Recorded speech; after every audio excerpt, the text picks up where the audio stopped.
Hello class 9 के मेरे प्यारे बच्चों, आपका स्वागत है अड्डा 24/7 फाउंडेशन प्लेटफॉर्म पे। मैं राघवेंद्र सिंह आज आपको मोशन चैप्टर का आखिरी topic that is uniform circular motion पढ़ाने जा रहा हूं। तो वीडियो को एंड तक जरूर देखना, बहुत अच्छे से समझ में आ जाएगा। अब सबसे पहले टॉपिक के टाइटल पे थोड़ा गौर फरमाते हैं। क्या लिखा है? Uniform circular motion. तो पहले तो सर्कुलर को भूल जाओ। यूनिफॉर्म मोशन हमने क्या पढ़ा था? यूनिफॉर्म मोशन वो मोशन होता है जहां स्पीड कांस्टेंट होती है कि नहीं? जी हाँ, स्पीड कांस्टेंट होती है। क्लियर? यानी कि अगर फर्स्ट सेकंड पर 1 सेकंड पर स्पीड अगर 50 मीटर पर सेकंड है तो सेकंड सेकंड पे भी उतनी है, थर्ड सेकंड, यानी कि टाइम के साथ स्पीड चेंज नहीं हो रही है। ठीक है? और अगर ऐसा है तो वो मोशन कौन सा हो गया? Uniform motion. लेकिन यूनिफॉर्म मोशन करते समय ऑब्जेक्ट सीधा ना जाकर अगर एक सर्कुलर पाथ पे मूव करे तो वही हो जाएगा यूनिफॉर्म सर्कुलर मोशन। तो यानी यूनिफॉर्म सर्कुलर मोशन में पाथ सर्कुलर होता है ऑब्जेक्ट का और ऑब्जेक्ट की स्पीड कांस्टेंट रहती है, लेकिन वेलोसिटी का क्या? इसी पर थोड़ा गौर फरमाना है ना। तो सबसे पहले हम सर्कुलर मोशन में, भाई मोशन करते समय दो चीजें आती हैं, एक है स्पीड और दूसरा है वेलोसिटी। और वेलोसिटी का मतलब होता है कि स्पीड में डायरेक्शन जोड़ दिया जाए तो क्या बन जाता है? वेलोसिटी बन जाता है। क्लियर? तो मैं क्या कह रहा हूं कि यूनिफॉर्म सर्कुलर मोशन में स्पीड क्या रहेगी? कांस्टेंट रहेगी। स्पीड नहीं चेंज होगी, स्पीड कांस्टेंट रहेगी। ठीक है? तो यानी कि ये वैल्यू तो कांस्टेंट है, लेकिन अगर ऑब्जेक्ट सर्कुलर पाथ पे मूव करेगा तो हर पॉइंट पर उसका डायरेक्शन अलग होगा। जैसे यहां कार आएगी तो ये कार का जो डायरेक्शन है वो मोशन का डायरेक्शन ऐसा है, यहां देखोगे तो ऐसा है। ठीक है? ये देखो, यहां देखोगे तो ऐसा है। क्लियर? यहां इस पॉइंट पर देखोगे तो ऐसा है। यानी ऑब्जेक्ट है कार और कार का हर पॉइंट पर जो मोशन का, कार के मोशन का जो डायरेक्शन है ये कांस्टेंट नहीं है, ये चेंज हो रहा है, टाइम के साथ बदल रहा है। क्लियर? तो स्पीड तो कांस्टेंट है। मान लेते हैं यहां मैंने स्पीड ले लिया 50 मीटर पर सेकेंड, यहां भी स्पीड क्या है? 50 मीटर पर सेकेंड। यहां भी स्पीड क्या है? इस पॉइंट पर स्पीड क्या है? 50 मीटर पर सेकेंड। इस पॉइंट पर स्पीड क्या है? 50 मीटर पर सेकेंड। तो हर पॉइंट पर कार की स्पीड तो 50 मीटर पर सेकेंड है, तो स्पीड कांस्टेंट है कि नहीं? लेकिन उस स्पीड का जो डायरेक्शन है वो डायरेक्शन कांस्टेंट नहीं है, वो लगातार चेंज हो रहा है। अब क्योंकि डायरेक्शन चेंज हो रहा है तो हम ये कह सकते हैं कि वेलोसिटी चेंज हो रही है, क्योंकि वेलोसिटी दो तरीके से चेंज हो सकती है। वेलोसिटी वैसे 3 तरीके से चेंज हो सकती है। Change in the velocity of object कब होगा? या तो मैं स्पीड बदल दूं, मैग्नीट्यूड बदल दूं, है ना, या तो डायरेक्शन बदल दूं, नहीं तो दोनों मैग्नीट्यूड और डायरेक्शन बदल दूं। मैग्नीट्यूड मतलब स्पीड। स्पीड क्या रिप्रेजेंट कर रहा है? मैग्नीट्यूड ही को तो रिप्रेजेंट कर रहा है। ठीक है? जैसे मैं लिखता हूं 50 मीटर पर सेकेंड इन नॉर्थ डायरेक्शन, ये क्या हो गई? वेलोसिटी। तो इसमें ये तो मैग्नीट्यूड है और यही हमारी स्पीड हो गई। तो मैग्नीट्यूड मतलब स्पीड की बात हो रही है और ये हमारा क्या हो गया? डायरेक्शन। तो वेलोसिटी कब बदलेगी? या तो स्पीड बदल जाए, या तो डायरेक्शन बदल जाए, या दोनों बदल जाए, है ना। और यही बात यहां लिखी गई है कि वेलोसिटी में तब चेंज होता है या तो मैग्नीट्यूड यानी स्पीड बदल जाए, या डायरेक्शन बदल जाए ऑब्जेक्ट का, या दोनों बदल जाए। लेकिन अब आप ये बताइए कि यूनिफॉर्म सर्कुलर मोशन में वेलोसिटी क्यों बदल रही है? क्या मैग्नीट्यूड के बदलने से? नहीं, मैग्नीट्यूड तो सेम था, 50 50 50 50, हर जगह कार की स्पीड जो है वो 50 है। तो वेलोसिटी इसलिए चेंज हो रही है क्योंकि उसका डायरेक्शन चेंज हो रहा है। तो हम ये कह सकते हैं कि यूनिफॉर्म सर्कुलर मोशन में वेलोसिटी लगातार बदलती है, और टाइम के साथ वेलोसिटी का बदलना मतलब अगर कोई ऑब्जेक्ट सर्कुलर मोशन में है, यूनिफॉर्म सर्कुलर मोशन में है, तो इसका मतलब उस ऑब्जेक्ट में क्या है, एक्सीलरेशन। क्यों? क्योंकि वेलोसिटी टाइम के साथ बदल रही है। बदल क्यों रही है? क्योंकि वेलोसिटी का टाइम के साथ डायरेक्शन चेंज हो रहा है। ठीक है, और वही चीज यहां समझाया गया है आपको। क्लियर? तो अगर आप मान लीजिए एक ऑब्जेक्ट है जो एक रेक्टेंगुलर पाथ पे मूव कर रहा है ना, कितने स्पीड से, 50 मीटर पर सेकेंड, 50 मीटर पर सेकेंड, 50 मीटर पर सेकेंड। तो मैग्नीट्यूड तो फिक्स है, स्पीड फिक्स है, लेकिन आप बताइए कि क्या डायरेक्शन फिक्स है? नहीं। अगर यहां मैं देखूं तो यहां डायरेक्शन नीचे की तरफ हो गया, वेलोसिटी का डायरेक्शन नीचे की तरफ हो गया। यहां देखो तो लेफ्ट साइड हो गया, यहां देखो तो ऊपर की तरफ हो गया, यहां राइट साइड हो गया। तो डायरेक्शन कितने बार बदला? एक बार यहां बदला, एक बार यहां, एक बार यहां, एक बार यहां, यानी 4 बार डायरेक्शन चेंज हुआ है। कितने बार? How many times will the athlete have to change his direction of motion while he completes one round. तो अगर एथलीट एक चक्कर लगाता है इस रेक्टेंगुलर पाथ का, तो इस एथलीट की जो वेलोसिटी है वो कितने बार डायरेक्शन बदलेगी? 4 बार डायरेक्शन बदलेगी, है ना। तो एथलीट की वेलोसिटी बदल रही है लेकिन स्पीड नहीं बदल रही, मैग्नीट्यूड तो सेम है, 50 50 50 50। अब अगर इसके मैं जो डायरेक्शन में जो पाथ है, पाथ रेक्टेंगुलर है, अब मैं रेक्टेंगुलर पाथ ना लेकर मैं जो ट्रैक है जिस पे एथलीट दौड़ रहा है, अभी तक हमने कैसा ट्रैक लिया था? रेक्टेंगुलर।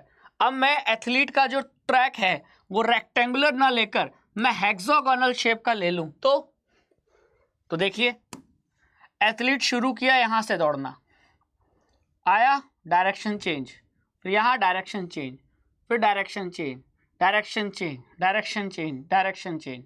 तो कितने बार डायरेक्शन चेंज हुआ? एक बार यहां, एक बार यहां, एक बार यहां, यहां, यहां, यहां। काउंट करो, 1 2 3 4 5 6, 6 टाइम डायरेक्शन चेंज हुआ है, मतलब 6 टाइम्स वेलोसिटी चेंज हुई है। ठीक है, यहां 50 मीटर पर सेकेंड इस डायरेक्शन में, फिर 50 मीटर पर सेकेंड इधर, 50 मीटर पर सेकेंड इधर। तो मैग्नीट्यूड तो सेम है। तो यूनिफॉर्म सर्कुलर मोशन में ऑब्जेक्ट की जो मोशन की स्पीड होती है, मैग्नीट्यूड होता है मोशन का, वो सेम रहता है, लेकिन फिर वेलोसिटी क्यों बदलती है? क्योंकि मोशन का लगातार डायरेक्शन चेंज हो रहा है। जैसे यहां 6 बार डायरेक्शन चेंज हो रहा है, इसके पिछले वाले एग्जाम्पल में 4 बार डायरेक्शन चेंज हो रहा था। अब अगर मैं इसी ट्रैक में मैं हेक्सागोनल ट्रैक ना लेकर ऑक्टागन ट्रैक ले लूं, ठीक है, तो कितने बार डायरेक्शन चेंज होगी? 8 बार डायरेक्शन चेंज होगी। 1 2 3 4 5 6 7 8। तो यानी मैं क्या देख रहा हूं? मैं जैसे जैसे जो ट्रैक है उसको उसके साइड्स में बढ़ाते जा रहा हूं। पहले रेक्टेंगुलर था, फिर हेक्सागोनल, फिर ऑक्टागोनल, है ना। तो जैसे जैसे ट्रैक के नंबर ऑफ साइड्स में बढ़ा रहा हूं, नंबर ऑफ टाइम्स जो डायरेक्शन चेंज हो रहा है वो भी बढ़ रहा है ना। तो अगर मैं बहुत ज्यादा इनफाइनाइट नंबर, ठीक है, इनफाइनाइट नंबर अगर मैं क्या ले लूं? साइड्स ले लूं, किसका? ट्रैक का। What would happen to the shape of the track as we go on increasing the number of sides? अभी रेक्टेंगुलर था, फिर हेक्सागोनल हो गया, फिर ऑक्टागोनल हो गया, है ना, हो गया कि नहीं? तो अगर मैं नंबर ऑफ साइड्स बढ़ाता जाऊंगा तो एक समय ऐसा आएगा कि ये सर्कुलर हो जाएगा पाथ। देखो ये पाथ क्या हो जाएगा? ये देखो सर्कुलर हो जाएगा, क्योंकि नंबर ऑफ साइड्स क्या हो रहे हैं? बढ़ाए जा रहे हैं। तो अगर आप किसी ट्रैक का या किसी पाथ का रास्ता नंबर ऑफ साइड्स अगर बढ़ाते जाओगे तो जो उसका शेप है वो सर्कुलर हो जाएगा। क्या हो जाएगा? सर्कुलर। ठीक है, और the shape of the track approaches to the shape of a circle. अब जरा यहां देखो कि आप एक सर्कुलर पाथ पे दौड़ रहे थे, जैसे हमने एग्जाम्पल लिया था कि एथलीट दौड़ रहा था, उसने दौड़ना शुरू किया, उसने दौड़ना शुरू किया तो इस पॉइंट पर उसकी स्पीड जो थी वो 50 मीटर पर सेकेंड थी डाउनवर्ड डायरेक्शन में, इस पॉइंट पर उसकी स्पीड थी 50 मीटर पर सेकेंड लेफ्ट डायरेक्शन में, इस पॉइंट पर उसकी स्पीड थी 50 मीटर पर सेकेंड अपवर्ड डायरेक्शन में, यहाँ उसकी स्पीड थी 50 मीटर पर सेकेंड लेकिन किस डायरेक्शन में, राइट डायरेक्शन में। तो ये मैग्नीट्यूड तो सेम है, हर किसी भी पॉइंट पर देख लो, किसी भी पॉइंट पर एथलीट ऐसे दौड़ रहा है, ठीक है। कहीं भी एथलीट को रोक के पूछो, एथलीट भैया आपकी स्पीड क्या है, तो क्या बोलेगा, भाई मेरी स्पीड तो 50 मीटर पर सेकेंड है, लेकिन उसके दौड़ने का जो डायरेक्शन है वो हर समय बदल रहा है। तो डायरेक्शन बदल रहा है तो वेलोसिटी भी बदलेगी टाइम के साथ, और टाइम के साथ वेलोसिटी बदलेगी तो फिर इसका मतलब कि यहां क्या प्रेजेंट है, एक्सेलरेशन, ठीक है। क्योंकि वेलोसिटी बदल रही है इसलिए क्योंकि डायरेक्शन चेंज हो रहा है ना। ऐसा मत समझना हमेशा कि वेलोसिटी तभी बदलेगी जब 50 मीटर पर सेकेंड से उसकी वेलोसिटी बढ़ के हो गए 70 मीटर पर सेकेंड, तभी हम कहेंगे क्या वेलोसिटी बढ़ेगी। अरे यहां तो वेलोसिटी बढ़ ही रही है क्योंकि उसका मैग्नीट्यूड बढ़ रहा है, लेकिन वेलोसिटी तब भी बढ़ सकती है या तब भी चेंज हो सकती है। यहां तो वेलोसिटी चेंज हुई, नजर आ रहा है 50 से 70 हो गई, लेकिन यहां मैग्नीट्यूड चेंज हुआ। और ऐसा भी हो सकता है कि मैग्नीट्यूड सेम का सेम रहे लेकिन डायरेक्शन चेंज हो जाए, पहले नॉर्थ में जा रहा था फिर साउथ में, तो डायरेक्शन के बदलने से भी हम ये कहेंगे कि वेलोसिटी चेंज हो गई है। और टाइम के साथ वेलोसिटी का चेंज होना मतलब कैसा मोशन, एक्सेलरेटेड मोशन। बात समझ में आई। तो if the athlete moves along the circular path the change in is velocity, अगर कोई सर्कुलर पाथ पे ऑब्जेक्ट मूव करता है, जैसे यहां ऑब्जेक्ट क्या है, एथलीट, तो सर्कुलर पाथ पे कोई ऑब्जेक्ट मूव करता है तो उसकी वेलोसिटी चेंज होती है, लेकिन रीजन क्या है, रीजन इस है कि डायरेक्शन, मोशन का डायरेक्शन चेंज होता है और इसलिए वेलोसिटी चेंज होती है। क्लियर, बात समझ में आई। डायरेक्शन हर पॉइंट पर अलग अलग डायरेक्शन है, यहां ऐसा डायरेक्शन था, यहां ऐसा डायरेक्शन है, यहां ऐसा डायरेक्शन है। तो वेलोसिटी के चेंज होने के पीछे रीजन ये है कि डायरेक्शन जो मोशन का है वो लगातार चेंज हो रहा है, ठीक है। और अगर कोई एथलीट या कोई ऑब्जेक्ट ऐसा मोशन करता है जहां स्पीड कांस्टेंट है लेकिन वेलोसिटी का डायरेक्शन जो है वो लगातार चेंज हो रहा है, तो ऐसे मोशन को ही हम कहते हैं यूनिफॉर्म सर्कुलर मोशन। और क्योंकि v चेंज हो रहा है टाइम के साथ, तो हम कहेंगे कि यूनिफॉर्म सर्कुलर मोशन में ऑब्जेक्ट एक्सेलरेशन में रहता है, ये एक तरीके का एक्सेलरेटेड मोशन है। The motion of athlete moving along a circular path is therefore an example of accelerated motion. Why accelerated motion? Because acceleration is present. Acceleration कब present होगा, जब टाइम के साथ वेलोसिटी चेंज होगी, और टाइम के साथ वेलोसिटी चेंज हो रही है क्योंकि वेलोसिटी का डायरेक्शन चेंज हो रहा है। तो डायरेक्शन के बदलने से हम कह सकते हैं कि वेलोसिटी बदल गई, और टाइम के साथ वेलोसिटी का बदलना मतलब एक्सेलरेटेड मोशन, एक्सेलरेशन प्रेजेंट है। तो ऐसे मोशन को हम circular motion, uniform circular motion कहते हैं। यानी आज के बाद अगर आपको कोई ऑब्जेक्ट एक सर्कुलर पाथ पे मूव करता हुआ दिखाई दे जिसकी स्पीड तो फिक्स हो, कांस्टेंट हो, लेकिन डायरेक्शन लगातार चेंज हो, तो समझ जाना यूनिफॉर्म सर्कुलर मोशन है, ठीक है। अब यूनिफॉर्म सर्कुलर मोशन में अगर आपसे कोई पूछे कि बताओ अगर ऑब्जेक्ट एक पॉइंट से चलकर उसी पॉइंट पर वापस आ जाता है तो उसने डिस्टेंस कितना ट्रेवल किया, तो जो डिस्टेंस है वो इस सर्कल का पेरीमीटर हो जाएगा। हाँ सर हो जाएगा। तो distance will be equal to perimeter of the circle, perimeter of circle. तो सर्कल का पेरीमीटर क्या होता है, 2 पाई आर। तो डिस्टेंस क्या हो गया, 2 पाई आर। डिस्टेंस अपॉन टाइम क्या निकल के आ जाएगी, यूनिफॉर्म सर्कुलर मोशन में ऑब्जेक्ट की वेलोसिटी निकल के आ जाएगी, ठीक है। तो यूनिफॉर्म सर्कुलर मोशन में ऑब्जेक्ट की वेलोसिटी या कह लो स्पीड, क्योंकि हमने डिस्टेंस यूज किया है तो स्पीड निकलेगी, ठीक है। तो जो स्पीड है उसका फॉर्मूला क्या है, उसका फॉर्मूला है 2 पाई आर अपॉन टी, ठीक है। बात समझ में आई। क्योंकि अगर ऑब्जेक्ट इस पॉइंट से चलकर वापस इसी पॉइंट पर आता है तो उसने एक सर्कुलर पाथ को कवर किया। सर्कुलर पाथ का जो पेरीमीटर है वही डिस्टेंस के बराबर हो जाएगा। तो distance is equal to 2πr and speed is equal to क्या होता है, डिस्टेंस अपॉन टाइम। तो डिस्टेंस मतलब 2πr अपॉन टाइम। ये आपका यूनिफॉर्म सर्कुलर मोशन में स्पीड का फॉर्मूला है। ठीक है, क्लियर।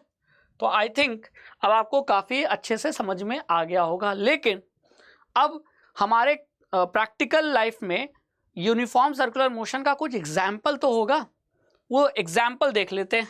जैसे कि पहला एग्जाम्पल जो आपके एनसीईआरटी में दिया है कि अर्थ के अराउंड जो सैटेलाइट मूव कर रही है, satellite in a circular orbit around the earth, है ना।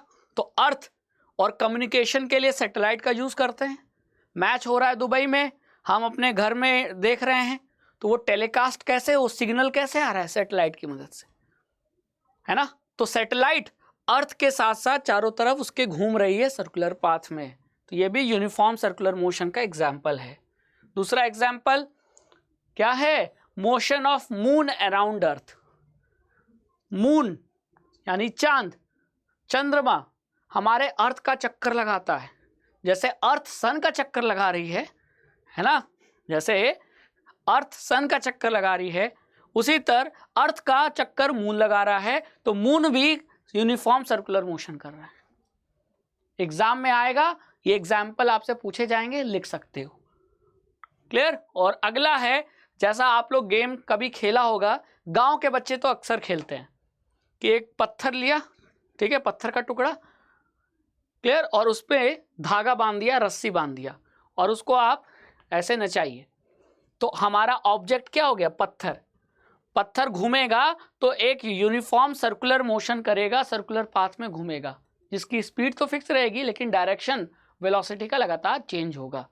तो moving stone Tide with thread in a circular path, है ना। स्टोन जिसको हमने एक थ्रेड से, धागे से बांध दिया, उसको अगर हम घुमाएंगे तो वो भी यूनिफॉर्म सर्कुलर मोशन करेगा। तो ऐसे 3 एग्जाम्पल ये आपके एनसीईआरटी में दिए हैं यूनिफॉर्म सर्कुलर मोशन के। तो यहाँ ये टॉपिक एंड होता है और आई होप कि आपको ये टॉपिक समझ में आ गया होगा। वीडियो कैसा लगा शेयर ज़रूर कीजिए, कमेंट सेक्शन में ज़रूर बताइए और चैनल को सब्सक्राइब ज़रूर कीजिए। आपको ये चैप्टर मोशन एंड होता है। आई होप कि अब हम नेक्स्ट चैप्टर पे मूव कर सकते हैं। क्लियर। तो हर चैप्टर का वीडियो प्लेलिस्ट में ज़रूर देखिए, पढ़िए और नोट्स बनाइए, और जितना ज़्यादा क्वेश्चन हो सके उसकी प्रैक्टिस कीजिए। Thank you so much.